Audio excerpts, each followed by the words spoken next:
Oh, this is a video request. Someone gave me a video request to do the take. It's a feminist garbage channel talking about the nice guy trope. It's explained. You see, you can guess, you guys, that the nice guy is evil and he represents you. That's what this is going to be about. So get ready to be gaslit. Decent, sensitive guy. Maybe I'm not nice, He's not like other guys. He's a nice guy. Sorry, I'm not like a gross guy trying to hit on you or anything. If we look at the nice guy on screen, we can break down the qualities that define him. He's a hopeless romantic. I brought you these in a poem I wrote for you. The nice guy can be found obsessively pining after a girl, making grand gestures, or jumping way ahead in planning the future of a relationship. I have found the future Mrs. Ted Mose. By the way, I don't mind people using fictional characters. I do all the time. But the fictional characters have to actually connect to reality. They got to be someone that you'll come out and say, yeah, I know someone like that, or that character acted the way I think they should have. How many guys do you know speak like this guy?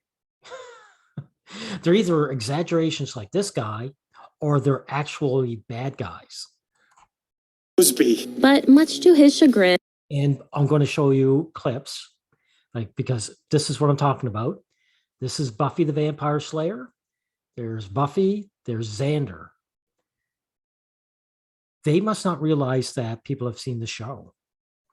Because even though Xander, for the first season anyway, was gaga over Buffy, he himself was pursued by the character Willow, and she was gaga over him. So is the take going to do a insulting good girl, or I should say nice girl video? No. And he's often pegged as friend material instead of as a true boyfriend contender. You waited too long to make your move. Oh yeah, and this is the other thing. They've got the two extremes. They've got the guy who's obsessed and he can't take no for an answer. And then we've got the guy who's pining for the girl, but he can't come out and say it. She doesn't have the courage. And both of these are bad. You're bad if you do, and you're bad if you don't. It's a Kafka trap, right? So this is what you guys are up against. The central irony of the nice guy is that he's not actually that nice. Women never go. Do you see there, guys? You see, I haven't seen that film that they showed there. I won't be able to get up again, but these nice guys are actually bad guys with bad intentions. And the intentions are basically, I want some kind of reciprocation. I want the relationship to be a give and take one. But what they're really saying is, if the girl isn't interested, the guy doesn't get anything, even though she made him jump through a bunch of hoops.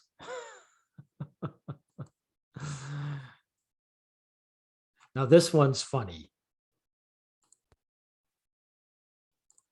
But his supposed romantic streak is really just projecting a fantasy onto the woman he likes. Did you see that? I'm going to play that again.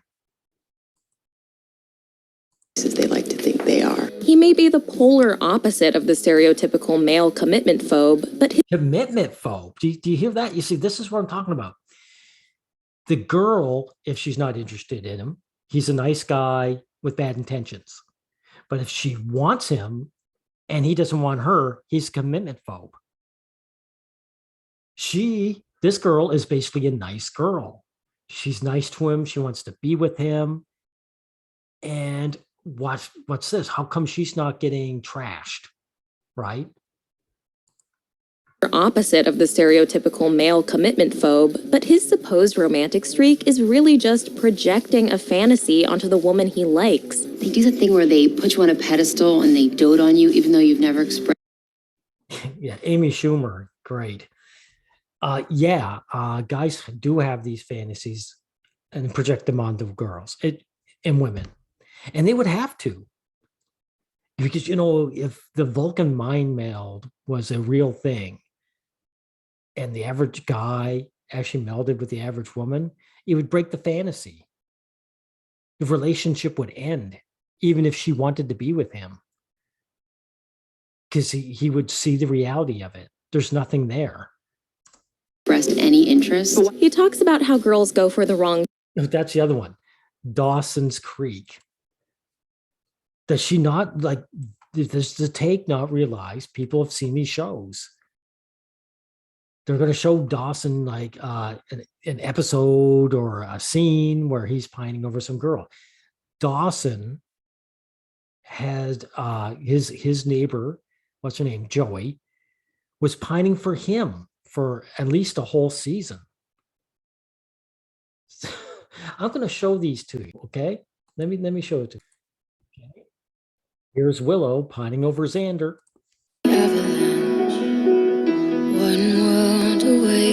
We're just kissing. Doesn't mean that much. No.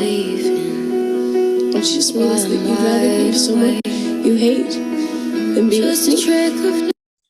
Sorry about the music, but it was just a perfect clip.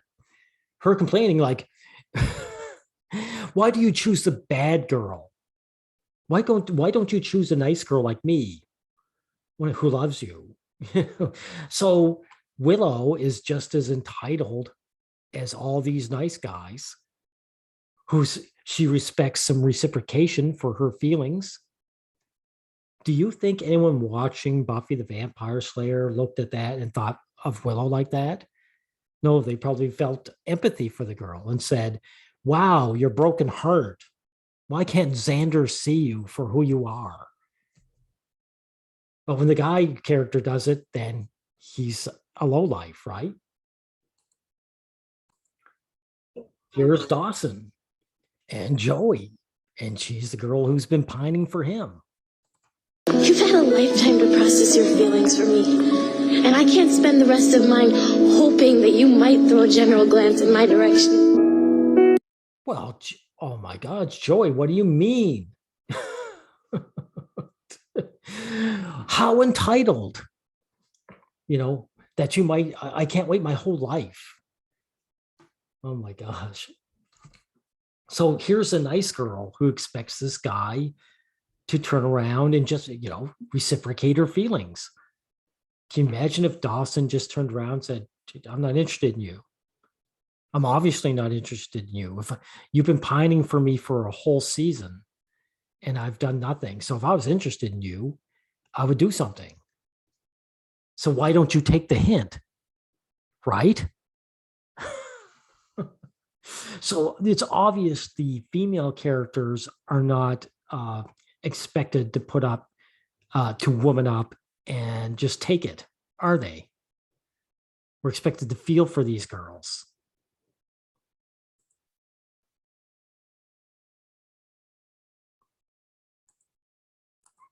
Okay, now we're also going to show the threat narrative they're bringing up. And while he isn't intimidating or threatening on the surface, the unrequited love he's too scared to pursue can lead to a toxic buildup of resentment or bitterness. I don't handle rejection well. Funny, considering all the practice I've had, huh? The wisdom in our There you go. He's going to build up his resentment and he's going to become a school shooter. Hey, Take, are you going to do a nice girl trope for us? Like a video showing all these pining girls who are just too entitled not to know when to leave the boy alone? Are you going to do that?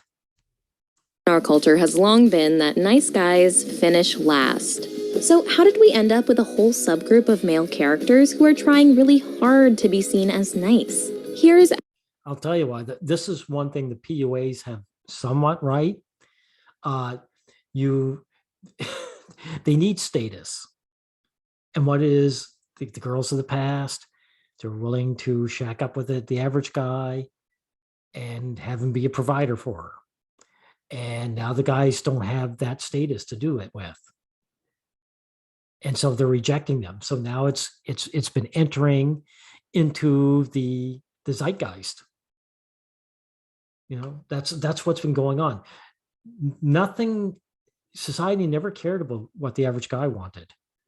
When these girls got together with guys in the past, they didn't care about these guys. They didn't care about their inner self or what they thought. They never did. He was useful in the past, and now they're not useful, so they get ditched. And now the guys aren't being told that, are they? Like pickup artists might, the reason why they're so hated, some of them might actually come up and say that. Say the girl isn't into you as a person. She's into what you can show. So, and so this is why you see all these nice guy characters. If Dawson here was rich and famous, girls would be throwing themselves at him and bragging up him being such a nice guy. So it has nothing to do with their personalities. Come on, you piece of garbage. Our take on the nice guy, what's behind his niceness, why he's his own worst enemy, and why, even if some of these guys are frauds, the real thing can still exist. Oh, see that? You see, you see the different, what makes him a fraud is that the girl just doesn't want him. If she wants this guy, he's the real thing. If he's a fraud, or I should say, if she doesn't want him, he's a fraud. The guys aren't even human to these people. Do you understand? They're not even human. They don't care about what is in their inner mind. Later on, we'll show this guy up here later on, and he is the typical nice guy. So why is it working for him?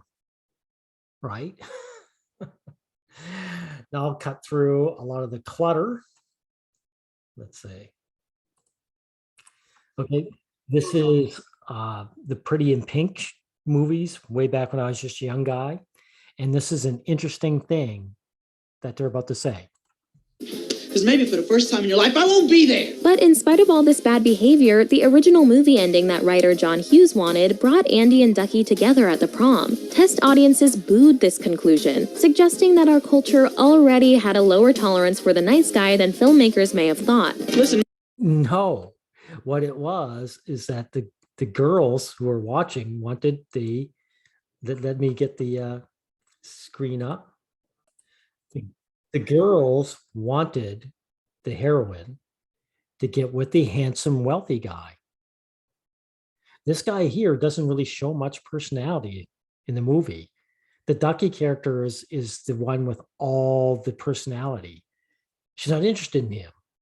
The girls want her to be with this guy. She wanted that to find her Prince Charming, right? So that's what they wanted. And here we go. Our modern skepticism of the nice guy, the tide started to turn with 2009's 500 Days of Summer, which makes sense. 2009, yep, that would be the newest generations, and they don't have the status to get the girl, and so they're desperate, and they listen to bullshit like girls like nice guys, and they try and give them what, it doesn't work. Which was meant to be a deconstruction of the trope. The story looks at how the idealistic Tom projects onto his dream girl Summer, ignoring all the time she tells him that she's not looking for love. I just don't feel comfortable being anyone's girlfriend. But did she ever come to him and say, I don't want to be your girlfriend? And this entire movie, she's with him, right? So, I mean, by rights, this movie should be 10 minutes long. It should be credits, or I should say opening credits, and her telling this guy she's not interested in him. She doesn't want to be with him in particular. And then end of movie, end credits. I just don't want to release. Well, you're not the only one that gets a say in this. I do too. And I say we're a couple. So does this guy relate to any of you? Any of you watching, did you ever hear a guy say that? Damn it. Director Mark Webb said, "The movie is very intentionally told from the perspective of the guy, and we wanted to identify his shortcomings. He wasn't observing the inner life of the Summer character. He projected on her. We think of that as romantic, but really it's just intellectual laziness." It's Tom's fault. It didn't stop many viewers from seeing Summer, Yeah. Oh, just right here. who herself is a deconstruction of the manic pixie dream girl trope, as the villain. Manic pixie dream girl. That's an insult. Why they call it romantic? Mania is a mental defect. So basically, what they're saying is any girl who is nice to a guy who a guy would want is crazy. That's what they're saying. A real girl would never be good to a guy. But anyway, I still haven't forgiven Zoe Deschanel for what she did to Joseph Gordon-Levitt in 500 Days of Summer. No, notice they're using their actual names. They're not using the character names. So basically someone who's looking at, they're not looking at the character. Some woman's looking at Gordon-Levitt and saying he's high status and I want to be with him. But in any event, if you look at this, oh my God, I'm going to bring it up here. There it is, finally. What's she doing with him in a theater? Why is she on a date with this guy if she's not into him? I'll tell you what, because what they're doing is saying, oh, you're a nice guy. Good, you can be used. You're a good doormat. Did this guy, I'd have to watch the movie again and see if he paid for this. So, but this is kind of ringing true to me, like the woman saying, yeah, come to the theater, buy my drinks and pay for the date, and you get nothing in return. You get no reciprocation. You know, that's propaganda, by the way. You know, if you're a real nice guy, you'll just give me things and you get nothing in return. These girls are not, they're not put to that same standard though. Can you imagine if you were a guy who went on a date with a girl and made her pay and then just said, yeah, I'm not interested in you? There would be, I think the police would get involved with that.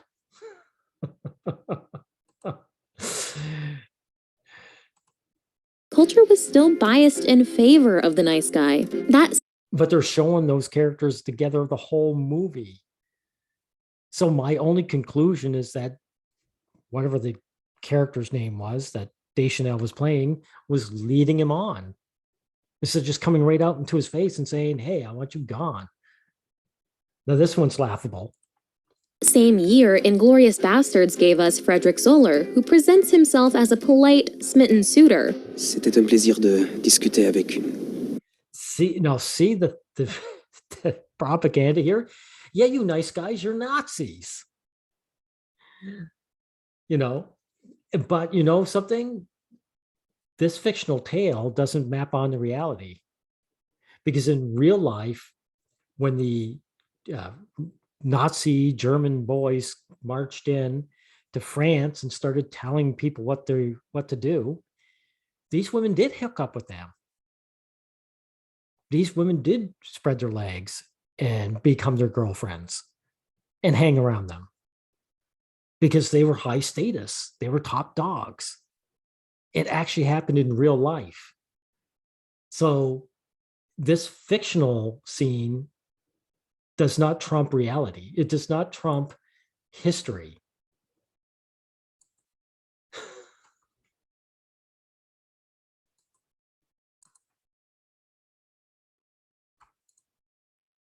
This character's infatuation frequently takes the woman's desires out of the equation. I just don't think of you that way. I'll try. I'll wait. Romantics like... I'm going to show you just how this is the complete opposite. It's the women who don't give a shit about what the man wants. Is hypocritical because the nice guy is usually drawn to his crush at least in part out of physical attraction. He's not exactly looking around for an awkward girl on his level of the social hierarchy and falling for her just because of the intensity of her feelings. You see? So you guys aren't allowed to have your preferences. This guy's not attracted to this girl, so he's the bad guy. And by the way, your male sexuality, your sexual preferences is head and shoulders above women's. At worst case, you might be physically attracted to her. The woman doesn't even care about you at all. She cares about your status. If you're somebody, if you have the wealth, that's miles below being physically attracted to someone. But anyway, they're trying to paint this poor guy as hypocritical. So this girl, this homely girl, is attracted to him. He should just be attracted to her because she's on his level, right? Finally, this character type often builds up a fantasy of his love interest that isn't representative of who she really is. Well, I guess I'm no longer the virgin. Yeah, well, he has to, like I said before. Now, let's get to the meat and bones of this. In the finale of My So-Called Life, Brian writes a romantic letter to Angela for Jordan to pass off as his own, Cyrano de Bergerac style, and she's blown away by its heartfelt contents. Of course she is. Because she thought the good-looking guy, the good-looking heartbroken bad boy, or misunderstood, was the one who wrote it.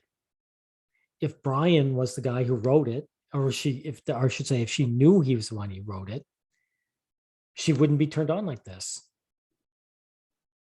It's like the most incredible letter I've ever gotten. Show creator Winnie Holzman said, "It wasn't the Brian that was walking around in life who wrote that letter. He went to this really deep place inside himself, and he wrote from there." That's Winnie, so a woman wrote this. This makes all the sense in the world. These girls do not care about depth at all in a man. At all. They don't care about your personality. They don't care about your inner self or what you think. what spoke to Angela. Holzman's words reveal how Brian has done himself a serious disservice by not showing Angela his true self before this point. His true self? This is what I'm talking about, the take. They don't realize people watch the shows they're talking about. I remember seeing this one season where it was, I think back in 93 or 94, I think it was 94. These two characters knew each other since childhood. They lived in the same neighborhood since they were kids. When you're children, you're completely open about who you are. So she knows who the true Brian is. She just wasn't attracted to him. Even then, he's hiding behind Jordan. You're using him too, to express your true feelings towards Angela. And when Angela directly confronts Brian to ask if he wrote the letter, and it's implied that she's developing feelings. This is important. This is why he's a bad guy. She's developing feelings for him. So if she started wanting him, then of course he's got to man up and admit that he wrote this. For him too, he still won't take credit for it. And I have to know because... Know what? There's nothing to know. Of course, it makes perfect sense. It makes sense because this guy has everything to lose and not really much to gain, and he knows it. If he comes right out and says, yeah, I wrote that, and she laughs in his face, it's over. Or if she just rejects him and says, I'm not interested in you. It doesn't just stop if from going further. What they got here, where they actually come and talk from time to time, that's over. He won't be able to look at her again. So, of course, the take here doesn't care about this character's mind and feelings. The take is hypocritical. Because this girl doesn't have anything to lose or gain, really. She's got her heart set on this good-looking young guy. Won't take credit for it. And I have to know because... Know what? There's nothing to know. The Perks of Being a Wallflower makes a similar point in the way Charlie sells himself short by not pursuing his crush Sam. Then why didn't you ever ask me out? I just didn't think that you wanted that. Yeah, because she never gave the vibe. She never showed any interest. So since she never showed any interest, the guy would naturally take the hint. So remember the earlier ones where they showed the guys that couldn't take no for an answer? So if so this guy is supposed to be, what would he do? He'd say, oh, she's not showing any interest in me, but I'm not supposed to take no for an answer, but I'm supposed to take no for an answer. You know, you can see what this bullshit's about. This girl's starting to show some interest in him, obviously. So that's all that matters. The guys don't count. It's what the girls want. Well, what did you want? On 13 Reasons Why, Clay never musters the courage to tell his classmate Hannah how he feels about her. The show implies that there's a chance it could have helped Hannah to know someone cared. Why didn't you? Yeah, it wasn't a chance that, you know, he and she would have gotten together. It's just that she would have benefited. She might have had some guy to have his, put a shoulder for her to cry on. So what's he get out of the deal? You say this to me when I was alive. Which gets Well, at he's telling it to you now when you're dead, dipshit. the point that it's not just himself the nice guy hurts by withdrawing. You can't just sit there and put See, if you withdraw, you're hurting everybody. You're hurting everybody if you withdraw, but if you come out and go after the girl, you're the bad guy too. everybody's lives ahead of yours and think that counts as love. Really? So if you put everyone's life ahead of you, if you sacrifice, that's not love. And if you expect something out of the deal, that's not love either. My God. These take assholes. I swear. And because he's not able to express himself, he may be lacking in emotional intelligence or empathy for those around him. Oh my God. Can you imagine? First of all, I want jail time for people who use the words emotional intelligence. That bullshit. There should be jail time for people like that. So they stop saying it. And empathy, this guy who wrote that fantastic letter that just made this girl swoon doesn't have empathy. He's not interested in that young girl, the chubby, homely one. So they're saying, hey, Brian, you know, what would it take to have this guy do? She started developing feelings for him. So now he should, pair up with her, but not pair up with her, pair up with this other girl?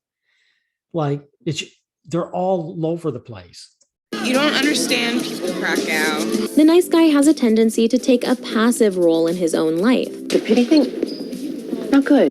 Of course he does. Because he has real risk. These women have zero risk by coming out to the guy. You know, they're not even putting halfway that one where the girl here, what was it? Can't find it. Well, yeah, this one. She never gave one hint that she was interested in this guy. So she wasn't going to put out. This isn't a reach halfway deal. This guy had to mind read her. So there's nothing, like, they just expect these guys to throw themselves at these girls and just take any abuse or consequences that come in their way. Well, the girls have to deal with nothing. A true nice guy look like in our modern world? And what is a true nice guy? This is the true nice guy. Yeah, if the girl wants you, you're a true nice guy. If the girl doesn't want you, you're a fake nice guy. I'm telling you guys, you don't matter. Your feelings don't matter. What's in your head doesn't matter. Your motivations don't matter. It's just what the girl wants. And your motivations, by the way, are just getting with this girl. That's your evil motivations. And how does he differ from the faux nice guy? To all the boys I've loved before's true nice guy, Peter Kavinsky, is that total... Okay, this guy comes off as a complete dork, and most girls would not come near him with a 10-foot pole. Unicorn who, besides possessing the expected love interest qualities of good looks and self-assurance, is unusually romantic and thoughtful. I even packed the snacks. I asked Kitty where to find those yogurt drinks you like so much. The Korean grocery store is all the way across town. Yeah, it's all the way across town. So is this girl a unicorn? Does she care about this guy? Like if this girl's a unicorn, she just want to be with this guy because she likes him. But he's just signaled to her that he's going to work for her, that he's jumping through hoops. This is hoop jumping. I found out something you liked, and I went all the way over the cross town to get it for you. I mean, if that's the sales pitch, what he's saying is servitude. I'm going to be a good little servant to you. That's what's a good boy to these guys. But of course, if she's not interested, then he's not even a good servant. He's obsessive and doesn't know how to take the word no. I know. Rather than falling in love with an idea of Laura Jean, he takes the time to listen and get to know who she really is. Is she going to reciprocate? Does she know this guy's inner thoughts or mind? Did she listen to him for hours? No. Guys, these girls don't give a shit what's in your head or what's in your heart. They don't care that you're a good guy or a nice guy or anything. You know, if they're attracted to you, then they'll put up with you. But they're interested in your status. But I mean, this is bullshit. Like, the guys are painted as complete villains. This guy is getting nothing out of this deal. And frankly, it looks terrible anyway, because this guy comes off as so dorky, I know women wouldn't go near him. So, I mean, this is as far as I'm going to go in here. I've said everything you need to hear. The take is feminist garbage. And these girls don't give a shit about what the men think internally. So they're incredibly hypocritical too. All this is one giant servitude, and what the women think and what they care about and nothing else. The guy, it doesn't matter. So that's all we need to say about this.